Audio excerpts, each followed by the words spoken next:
কখনো ভেবে দেখেছেন, যখন মা সন্তানকে জন্ম দেয় তখন কি হয়? 9 মাস গর্ভধারণ, প্রসবের তীব্র যন্ত্রণা, যে যন্ত্রণা এতটাই ভয়ানক হয় যে মনে হয় সন্তানের জন্মের সাথে সাথে মায়েরও এক নতুন জন্ম হচ্ছে। আর এই জন্মের সাথেই শেষ হয় মায়ের যন্ত্রণা।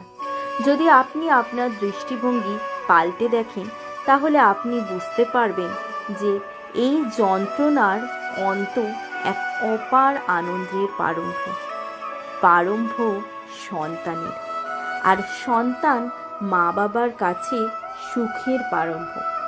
জীবনের সাথেও এটাই হয়। আমরা কখনো কখনো কোনো সম্পর্ক বা পরিস্থিতির জন্য এতটাই বিচলিত হয়ে যাই যে সেই আনন্দের প্রারম্ভ আমরা দেখতেই পাই না। মনে রাখবেন, যন্ত্রণা আসলেই আনন্দের প্রারম্ভের লক্ষণ মাত্র। তাই বন্ধুরা, কোনো কঠিন পরিস্থিতিতে হেরে না গিয়ে আমাদের পরিস্থিতি সামনাসামনি হতে হবে।